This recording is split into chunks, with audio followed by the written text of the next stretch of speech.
Selamat pagi Ibu dan Bapak Guru semuanya. Pagi. Assalamualaikum warahmatullahi wabarakatuh. Terima kasih untuk kesempatan di saat pagi hari ini Bapak dan Ibu semua bisa bersama-sama dengan saya. Nah, saat ini saya akan memberikan satu pembelajaran baru untuk kita semua tentang budaya positif yang dilakukan di sekolah, ya. Tentang budaya positif yang dilakukan di sekolah. Mungkin selama ini kita banyak mengajar siswa dengan cara atau metode kita yang menurut kita itu yang paling baik. Nah, tapi hari ini kita akan belajar hal baru. Kira-kira bagaimana supaya kita bisa mengajar dengan lebih efektif lagi, menyelesaikan masalah atau kasus-kasus yang dihadapi oleh siswa dengan lebih efektif lagi. Nah, ini ada namanya budaya positif, ya, budaya positif yang nanti akan kita lakukan, ya, yang kita coba lakukan selama kita ada di sekolah sebagai seorang guru.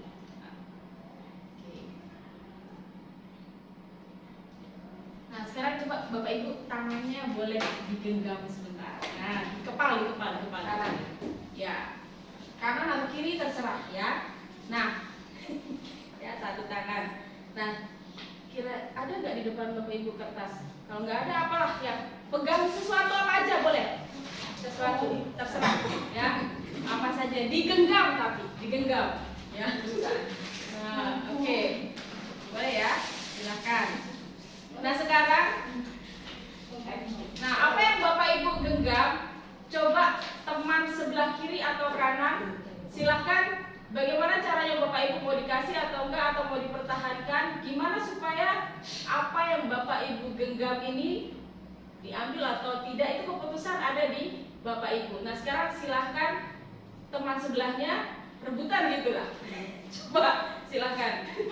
Gimana ya? Mau dikasih atau tidak? Enggak dikasih.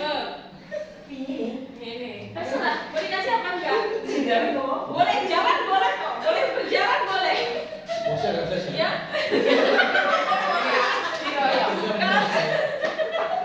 Oke, Mau saya tidak jalan. ada apa loh? Sudah? Nah, siapa yang tadi memberikan barang yang dimiliki ke temannya? Berikan kasih. Tutup ya. Tutupnya pulpen terus kasihnya tutup. Oh iya, kalau Bu Dimati Megangnya tutup, yang dikasih pulpen. oh iya, dikasih pulpen. Ngeprank berarti. Kalau Bu Aziza? Kata kasih. Oh, enggak dikasih. Beda berarti ya. Bu Esri? Oh, enggak dikasih juga. Dikasih. Bu Nurul? Tidak. Enggak dikasih. Pak Herman apalagi nggak bisa dibawa kemana? Kalau saya kasih karena ada ikatan. Apa Bian? Nah, sekarang saya mau tanya, menurut Bapak Ibu, yang tadi ngasih, kenapa keputusannya memberi gitu? Dibiarkan diambil temannya? Karena lepas sendiri. Lepas sendiri? Oh, karena lepas sendiri ya? Kalau berikan nggak bisa mempertahankan? Karena tidak bisa mempertahankan. Ini kan ini tadi tutupnya di atas. Jadi dia waktu ngambil itu langsung ke ambil gini. Oh, tidak bisa dipertahankan berarti. Tadi beda. Bu Nurul? Karena Bu Estri tenaganya nggak kuat. Oh, Saya terlalu lemah. terlalu lemah. Yang tadi tidak, selain Bu Asisah yang memang benar-benar, kalau Bu Asisah kan kalau lemah ya, ada yang memang mempertahankan. Saya mempertahankan. Karena perintahnya kan tadi mempertahankan apa yang dipegang. Berarti Saya mempertahankan. iya, mempertahankan ya. Nah, kesimpulannya tuh gini Bapak Ibu ya. Segala sesuatu yang ada di hidup kita itu keputusannya sebenarnya ada di kita, ya. Kita mau apa yang sudah kita miliki, mau kita bagi ke orang lain, keputusannya ada pada kita. Mau kita pakai untuk diri kita sendiri, keputusannya juga ada pada kita, ya itu. Nah, sekarang itu ice breaking aja. Oke, selanjutnya mari kita akan lihat ya. Nah, ini dalam budaya positif ada namanya perubahan paradigma atau teori kontrol, teori pilihan yang disebut dengan ilusi kontrol, ya. Jadi ilusinya guru mengontrol, kemudian ada murid sebagai murid, yaitu ilusi bahwa kritik dan membuat orang merasa bersalah dapat menguatkan karakter. Itu kadang kan siswa kita begitu kan, dia buat sesuatu terus seolah-olah supaya gurunya atau orang lain merasa bersalah. Kemudian semua penguatan positif, efektif dan bermanfaat. Ya, kadang bagi kita memecahkan masalah dengan cara yang positif itu benar-benar bermanfaat. Nah, kemudian orang dewasa memiliki hak untuk memaksa. Kadang kan kita seperti kita kan, pokoknya ikuti mau saya, pokoknya perintah saya ini harus dilakukan. Nah itu ya. Nah kita akan melihat nanti. Nah ini perubahan paradigma stimulus respon teori kontrol atau teori pilihan. Nah siapa sesungguhnya yang memiliki kontrol? Nah mari kita lihat ya. Nah yang pertama ini ada teorinya ya, kita berusaha memahami pandangan orang lain tentang dunia. Itu yang pertama. Kemudian yang kedua, semua perilaku memiliki tujuan, itu sudah pasti. Kemudian hanya Anda yang bisa mengontrol diri Anda, benar nggak? Nah, kemudian Anda tidak bisa mengontrol orang lain, betul tidak? Betul. Tapi kalau kita orang di rumah kita yang kontrol. Ya. Kemudian kolaborasi dan konsensus menciptakan pilihan-pilihan baru. Jadi ada sesuatu kadang kita bisa bareng-bareng. Di situ kita dapat, misalnya teman ini, oh seharusnya yang bagus gini. Jadi kita dapat hal-hal yang baru. Selanjutnya ada pola berpikir menang-menang. Win-win artinya tidak kalah, tidak menang. Ya. Oke. Selanjutnya, nah ini disiplin positif. Ada teori dari Dr. William tentang disiplin positif. Mari kita lihat bareng-bareng. Selama ini kita sudah melakukan atau belum di sekolah ya. Nah, ada teori kontrol di sini ada 4 hal ya. Yang pertama kita lihat Anda tidak bisa mengontrol orang lain, hanya Anda yang bisa mengontrol diri Anda. Nah, itu ada makna disiplinnya, artinya belajar kontrol diri dengan menggali potensi kita agar tercapai tujuan mulia, yaitu sesuatu menjadi seseorang yang kita inginkan berdasarkan nilai-nilai yang kita hargai. Itu makna disiplinnya. Ya, kemudian yang kedua, semua perilaku memiliki tujuan. Nah, ada teori motivasinya. Yang pertama untuk menghindari hukuman. Yang kedua untuk mendapatkan imbalan. Kadang orang supaya dia berperilaku baik supaya dia dapat ini ya, tidak dihukum, kemudian supaya dia dapat reward ya. Kemudian untuk menghargai diri sendiri ya. Kemudian ada nilai kebajikan dari perilaku yang di atas itu. Nah ini nanti kita terapkan, bisa kita terapkan di kelas kita. Misalnya di awal pembelajaran sebelum kita masuk di semester itu, nanti ada hal-hal yang bisa kita sepakati sebagai guru mata pelajaran dengan siswa-siswa kita. Yaitu nanti namanya kebijakan keyakinan kelas. Nanti itu ada hal-hal yang bisa kita sepakati bersama-sama. Ya, nanti kita lihat ada di situ. Kemudian selanjutnya adalah model berpikir menang-menang dan kolaborasi dan konsensus menciptakan pilihan-pilihan baru. Nah, ini di dalamnya ada 5 posisi kontrol. Nah, nanti kita lihat kita ada di posisi mana. Ya, ada 5 posisi kontrol. Yang pertama penghukum. Penghukum itu artinya ya kalau kita lihat siswa kita bersalah berarti kita langsung beri hukuman. Kamu misalnya tidak pakai sepatu sesuai dengan yang diminta dari sekolah. Hukumannya nggak boleh pakai sepatu seharian misalnya, atau kamu nyapu dan selain sebagainya. Itu kita sebagai penghukum. Kemudian yang kedua pembuat rasa bersalah. Ya, itu contohnya misalnya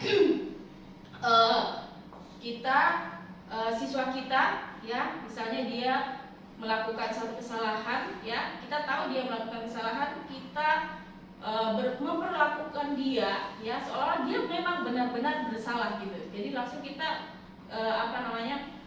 judge dia, katakan bahwa iya kamu memang salah. Jadi kita langsung menyatakan bahwa dia bersalah gitu. Kemudian selanjutnya adalah teman. Nah kadang kita sebagai guru kita juga bisa sebagai teman. Tapi kalau sebagai teman kan artinya tidak ada jarak antara guru dan siswa. Itu juga sebenarnya bukan sesuatu yang baik juga ya. Artinya apa? Kita tidak memposisikan diri kita sebagai seorang yang istilahnya coach atau pemimpin dalam pembelajaran siswa. Jadi kita kalau jadi teman kan kayak teman biasa gitu, terserah dia mau ngomong apa, tidak harus bilang kita bapak, ibu, bisa menyebutkan nama, itu kan sesuatu yang kurang baik juga. Selanjutnya adalah pemantau. Tahu pemantau bukan berarti kita tidak ya. Pemantau itu artinya kita melihat atau mengontrol siswa bisa dari jauh. Oh ini dia sedang melakukan ini, dia sedang melakukan ini, itu pemantau. Kemudian yang terakhir adalah manajer.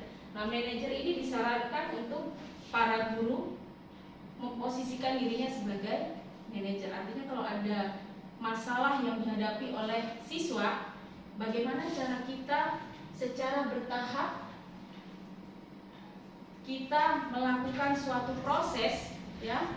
Nanti ada namanya segitiga restitusi. Ada namanya segitiga restitusi. Ya, nanti ada 3 tahapan di situ bagaimana kita menyelesaikan permasalahan yang dihadapi oleh siswa. Ya, ada menstabilkan identitas, validasi kebutuhan, kemudian menanyakan keyakinan. Kalau selama ini mungkin kita menyelesaikan permasalahan siswa, apalagi kalau BK ya, duduk. Kamu tadi kenapa. Nah, ternyata ada caranya. Bagaimana supaya kita bisa membuat siswa itu nyaman dan enak, ya, ketika berada di sekolah. Kemudian selanjutnya adalah realitas atau kebutuhan kita berbeda. Jadi bukan cuma kita guru yang punya kebutuhan berbeda, tapi siswa, karena setiap orang kan unik ya, jadi dia punya karakter berbeda-beda. Nah, kemudian kita berusaha memahami pandangan orang lain tentang dunia. Setiap orang memiliki gambaran berbeda. Yang ada 5 kebutuhan dasar dari hal tersebut, ya. Yang pertama bertahan hidup, kemudian ada penguasaan. Bertahan hidup artinya ya kayak tadi kan kita mempertahankan sesuatu supaya kita tetap bisa memiliki hal tersebut. Kemudian penguasaan, ada orang-orang di sekolah mungkin guru atau siswa dia merasa dia lebih dari yang lain. Ya bukan, kalau pemimpin ya memang tidak masalah, tapi ada orang-orang yang setara dengan kita tapi dia merasa bahwa dia harus dihormati, harus dihargai. Nah, itu ada yang namanya penguasaan. Kemudian kasih sayang dan rasa diterima. Setiap orang pasti punya hal tersebut, ya. Kita semua ingin dihargai, ya, disayang dan diterima. Kemudian kesenangan. Ada kan orang yang wes sesuka saya, teman saya lagi belajar dijahilin. Nah, itu kan untuk dia supaya dia merasa senang. Biasanya ada seperti itu. Kemudian kebebasan. Terserah saya membuat apa saja. Nah, seperti itu. Selanjutnya, nah ini ada disiplin. Saya rasa kita sudah tahu sebagai guru arti disiplin itu belajar. Belajar tapi dalam arti ya ini kalau Socrates mengatakan bahwa maknanya berasal dari kata berkonotasi dengan disiplin dari diri murid. Ini Socrates dan Plato, ya. Disiplin diri membuat orang menggali potensinya menuju sebuah tujuan atau apa yang dia hargai, ya, disiplin itu. Nah, tapi kalau budaya kita, ya, kata disiplin itu jadi berubah. Ini Socrates tadi, ya, sesuatu yang dilakukan seorang pada orang lain untuk mendapatkan kepatuhan. Nah, kita kalau mendisiplinkan seseorang atau anak, pasti kita harapannya tujuannya adalah dia patuh dengan apa yang kita lakukan. Nah, itu kecenderungan umumnya menghubungkan kata disiplin dengan ketidaknyamanan. Orang kalau didisiplin pasti dia akan merasa, dan saya ketemu Bu Aziza lagi, saya ketemu Bu Rosi lagi, pasti nanti disuruh ini, mendingan saya tidak usah gini-gini. Nah, itu seperti itu. Oke, kita lanjut, ya. Nah, ada nilai-nilai kebajikan universal dalam disiplin positif, ya. Yang pertama, setiap perilaku atau perbuatan memiliki suatu tujuan. Itu tadi menurut Dr. William. Kemudian yang kedua, dengan mengaitkan nilai-nilai kebajikan dan diyakini seseorang, maka motivasi intrinsiknya atau motivasi yang dari dalam dirinya itu akan terbangun sehingga menggerakkan motivasi dari dalam untuk dapat mencapai tujuan mulia yang diinginkan. Ini menurut Diane Gosen. Kemudian nilai-nilai kebajikan yang ingin dicapai oleh setiap anak Indonesia kita kenal dengan profil pelajar Pancasila. Bapak Ibu ingat nggak ada berapa elemen? 6 apa aja ya? Beriman, bertakwa, mandiri, berpendapat kritis, berkebinekaan global, gotong royong ya. Pintar-pintar. Nah itu. Nah, kita kan sekarang di kurikulum Merdeka kan kita harus mencapai itu ya. Profil pelajar Pancasila yang terdiri dari ini udah ada di depan ini ya. 6 elemen itu. Nah, kita masuk di selanjutnya ya, dalam budaya positif ada namanya teori motivasi, hukuman, dan penghargaan, juga restitusi.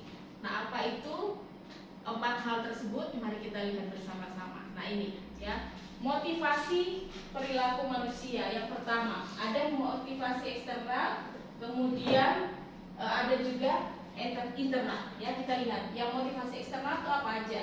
Untuk menghindari ketidaknyamanan atau hukuman, apa yang akan terjadi apabila saya tidak melakukannya. Nah, itu motivasi dari luar ya. Kalau saya tidak melakukan sesuatu, apa hukumannya ya, dia akan mendapatkan hal itu. Kemudian yang kedua, untuk mendapatkan imbalan dari orang lain atau dari institusi. Nah, itu juga termasuk motivasi eksternal. Kemudian motivasi internal. Nah, ini sesuatu hal yang tujuannya disiplin positif ya, untuk menghargai diri sendiri. Artinya itu muncul dari dirinya, bukan karena dia ingin mendapatkan sesuatu. Itu yang dimaksud dengan internal. Jadi perbedaannya, kalau eksternal itu karena mungkin ada reward atau ada sesuatu supaya tidak dapat hukuman itu. Kalau internal berarti muncul dari diri sendiri. Nah, ini Ki Hajar Dewantara ya, kita kan sekarang mengenal Merdeka Belajar ya. Nah, ini ya, dan disiplin positif itu sebenarnya seseorang diharapkan supaya dia bisa merdeka. Tapi artinya tidak hanya terlepas dari sebuah perintah saja, tetapi juga cakap memerintah diri sendiri supaya kita bisa disiplin. Tidak harus karena kita disuruh, tetapi harus muncul dari diri kita sendiri. Nah, itu ya. Jadi dari dalam diri kita ya. Ini Bapak Pendidikan Indonesia Ki Hajar Dewantara menyatakan hal tersebut ya.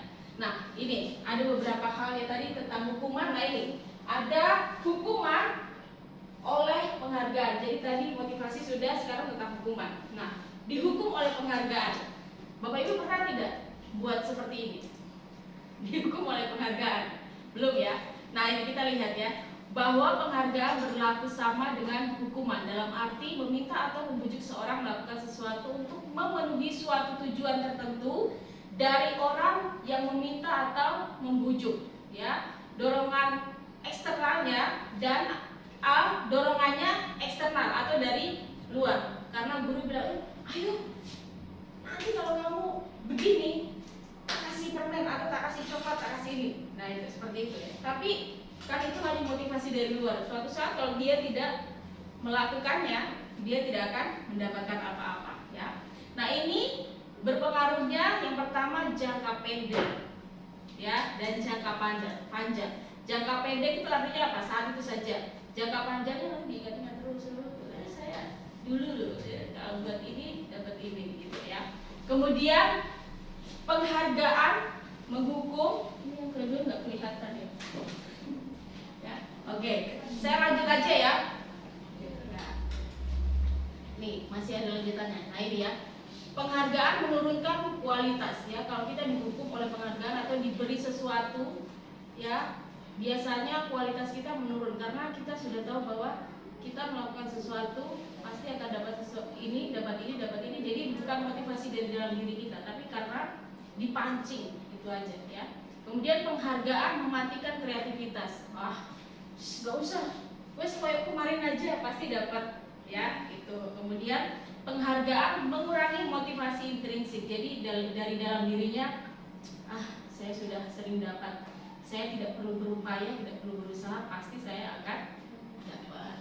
Kemudian ini ya, ini penghukuman juga ya, bentuk program kebajikan atau apresiasi. Nah, dalam memberikan apresiasi atau pengakuan perlu diingat beberapa hal. Yang pertama, secara khusus beri pengakuan. Kemudian yang kedua, beri pengakuan secara pribadi ya, Misalnya kalau kita siswa kita berprestasi atau apa, kita bisa memberikan pengakuan secara khusus. Misalnya dia dapat ini, oh ini siswa yang ini siswa. Kalau di kita kan ada kelas-kelas khusus ya. Nah kemudian secara pribadi langsung mungkin oh kamu sudah melakukan ini, bagus dan lain sebagainya. Kemudian kepada semua murid bergantian. Kadang kan kita hanya fokus kepada orang-orang tertentu, tapi di sini diminta untuk semua harus sama ya.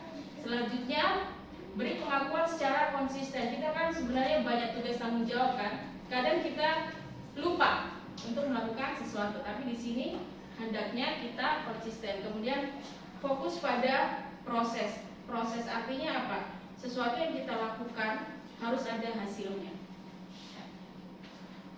Nah ini contoh pengakuan apresiasi. Ini ada contoh-contoh kalimatnya ya. Kemarin saya perhatikan misalnya. Ya kalau kita mau memberikan pengakuan terhadap siswa-siswi kita, ya ini ada kalimat-kalimat yang bisa kita pakai. Ya dalam hal positif, disiplin positif ini ada hal. Ya misalnya kemarin saya perhatikan, misalnya Rika kamu begini, kamu sudah melakukan ini ya. Kemudian ada nilai kebajikannya. Nanti kita ambil satu contoh aja ya. Nah, rasa empatimu besar sekali. Kemarin ibu perhatikan kamu sudah melakukan ini dan kamu berempati sangat baik. Ibu senang dengan ini yang kamu lakukan. Kemudian situasinya ya ini ya, ketika dia sedang aktivitas tersebut, misalnya dia melakukan sesuatu, berarti secara langsung ya. Nah itu ya contoh pengakuan atau apresiasi kebajikan. Kita kan sudah sering, bagus, mantap, baik. Itu yang sudah pernah kita lakukan ya. Kemudian nah ini tugas perbedaan hukuman dan konsekuensi. Tadi hukuman sudah, sekarang kita lihat ada konsekuensi. Bapak Ibu selama ini yang Bapak Ibu lakukan hukuman atau konsekuensi? Tergantung situasi kondisi ya. Iya itu. Nah kita akan lihat ya. Nah kira-kira Bapak Ibu bisa menebak tidak ini hukuman atau konsekuensi ya? Mencatat 100 kali dalam buku kalimat saya tidak akan terlambat lagi karena terlambat. Ini hukuman atau konsekuensi? Hukuman ya. Lari mengelilingi lapangan basket 2 kali karena terlambat hadir ke sekolah. Hukuman ya. Murid diminta untuk push up 15 kali karena tidak menggunakan masker ke sekolah. Hukuman. Menggantikan kertas tugas teman yang telah dicoret-coret. Pinter ya? Benar. Membersihkan tumpahan air di meja tulis karena tersenggol pada saat belajar. Konsekuensi. Murid disuruh untuk mengenakan sepatu seharian di sekolah karena tidak mengenakan sepatu hitam. Ini tadi hukuman ya. Lari mengelilingi lapangan basket 2 kali karena terlambat 10 menit untuk pelajaran PJOK. Pelajaran loh. Ini di dalam pembelajaran loh. Kira-kira hukuman apa konsekuensi? Hah? Bedanya hukuman dengan konsekuensi apa yuk? Karena dia terlambat. Karena dia terlambat. Di PJOK ini. Berarti hukuman. Karena dia terlambat itu. Karena dia terlambat itu. Karena dia terlambat makanya namanya hukuman. Secara langsung gitu ya. Tapi kalau pelajarannya IPA itu hukuman, kalau PJOK kayaknya konsekuensi. Konsekuensi. Kesepakatan ini. Iya ini PJOK ya, makanya ada PJOK. Kan PJOK itu kan sekarang semuanya jasmani kan. Nah ini dia lari 2 kali karena terlambat 10 menit PJOK. Termasuk jasmani. Termasuk jasmani. Ya, kalau konsekuensi. Ini sebenarnya lebih ke konsekuensi ya. Karena kan dia terlambat di jam pembelajaran itu. Dan PJOK. Iya, PJOK itu ya ambil lagi. Kecuali pelajaran IPA kayaknya itu. Kalau pelajaran kok IPA lari iya, iya itu beda. Nah itu dia. Ya sebenarnya dari kita saja menyikapi ini hukuman atau konsekuensi ya. Nah ini ya. Ini coba lihat. Jawabannya ada di sini. Nah ini jawabannya ya. Jadi sebenarnya membersihkan tumpahan air itu konsekuensi ya. Murid disuruh tidak mengenakan sepatu seharian itu hukuman. Nah itu yang paling bawah itu adalah konsekuensi. Ya itu jawabannya seperti itu. Nah apa perbedaan hukuman dan konsekuensi? Mari kita lihat. Ya kalau hukuman sesuatu yang menyakitkan harus terjadi, mau tidak mau, itu namanya hukuman. Kalau konsekuensi sesuatu harus terjadi. Ya. Jadi tidak harus menyakiti, ya itu namanya konsekuensi. Tapi kalau hukuman dipaksakan, itu namanya hukuman. Ya. Kemudian membuat anak sakit fisik maupun hati untuk jangka waktu lama, itu hukuman. Tapi kalau konsekuensi membuat anak merasa tidak nyaman dalam jangka waktu pendek. Jadi mungkin saat itu bedanya. Jadi waktunya kalau hukuman bisa diingat terus. Ada nggak yang masih ingat dulu pernah dihukum guru? Saya sering Bu. Sering. Pak Herman sering ya, karena nakal dulu ya waktu sekolah. Ya, itu hukuman itu seperti itu. Jadi diingat terus. Tapi kalau konsekuensi, misalnya kita mengerjakan sesuatu terus ya kita tahu konsekuensinya apa, tapi kita tetap masih melakukan. Nah itu biasanya seperti itu. Ya. Kemudian anak membenci kedisiplinan, itu hukuman. Anak menghargai disiplin, itu konsekuensi. Artinya dalam konsekuensi itu ada pemecahan masalahnya. Ya. Kemudian mendorong anak menyakiti diri sendiri, itu hukuman. Mendorong anak agar mudah menyesuaikan diri, itu konsekuensi. Konsep diri yang buruk, ya itu hukuman. Hukuman memberikan konsep diri yang buruk, sedangkan konsekuensi memberikan konsep diri yang baik. Selanjutnya anak belajar untuk menyembunyikan kesalahan, itu karena hukuman. Kemudian anak belajar untuk mematuhi peraturan, itu ketika diberikan konsekuensi. Kemudian marah, rasa bersalah, dipermalukan, merasa tak dihargai, itu karena pemberian hukuman. Sedangkan ketika konsekuensi diberikan, kehilangan hak, dibuat anak tidak nyaman, diasingkan untuk sementara. Ya, itu perbedaan antara hukuman dan konsekuensi. Nah, sekarang kita masuk di hal baru lagi, yaitu restitusi. Apa itu restitusi? Sudah pernah dengar tentang restitusi? Belum. Baru ya?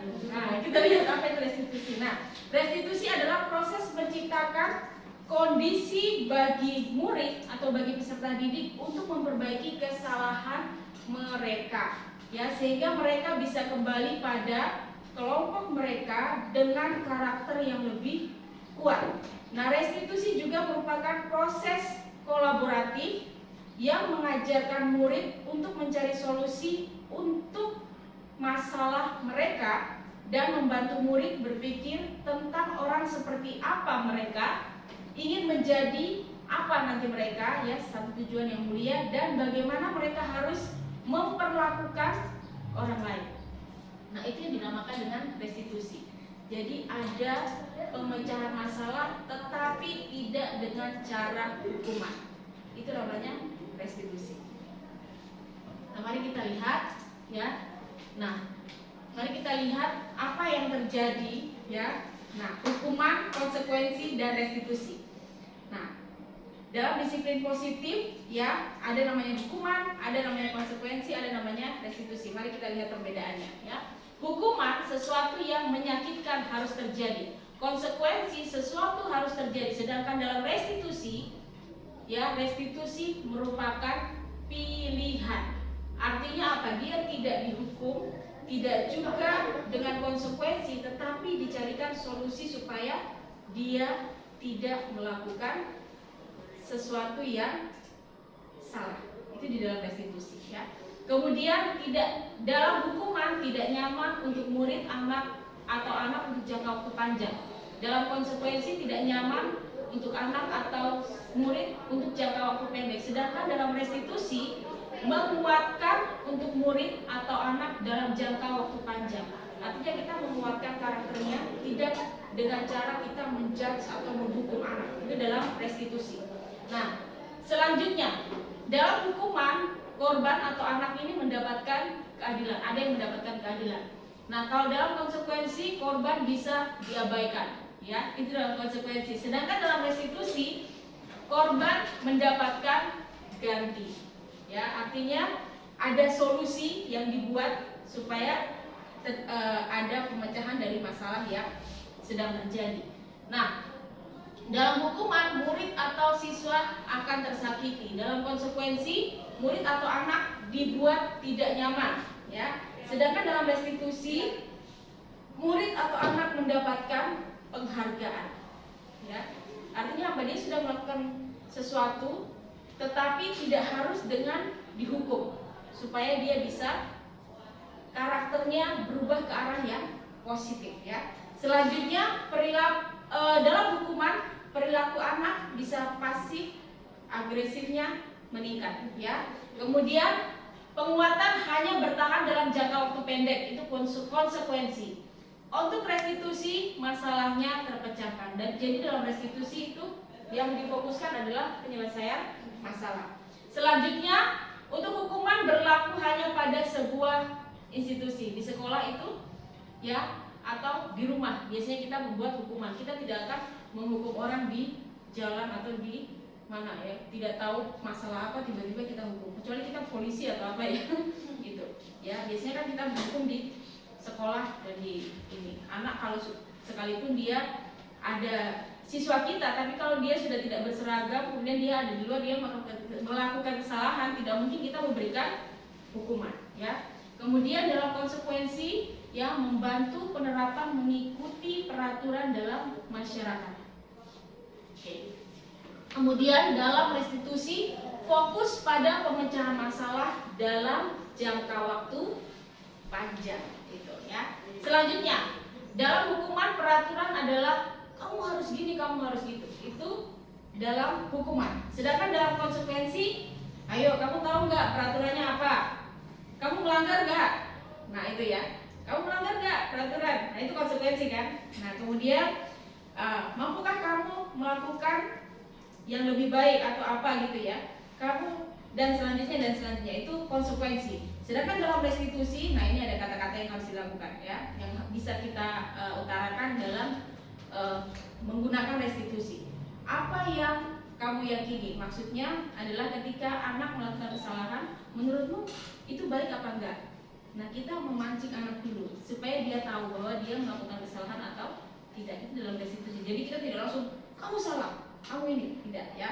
Kemudian apa yang bisa kamu lakukan untuk memperbaiki masalah ini? Kalau menghukum kan kita langsung kan, pokoknya ini ya, begini-begini ya. Konsekuensinya, nah kamu udah tahu kan kamu salah, makanya kamu diginiin. Tapi dalam restitusi kira-kira gimana? Menurut kamu yang baik apa?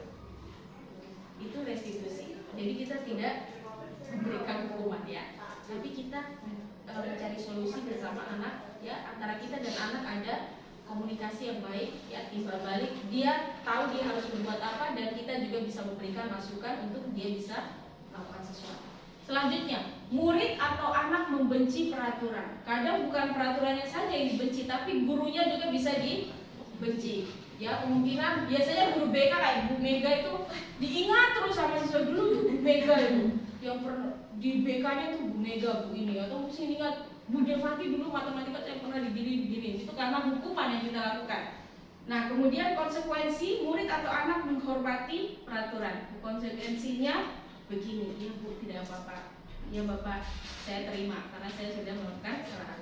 Nah, tapi dalam restitusi murid atau anak menghormati dirinya dan orang lain. Kalau dalam restitusi, karena ada pemecahan masalah bersama-sama, akhirnya dia tahu, oh iya ternyata saya salah, saya seharusnya berbuat seperti ini, ya.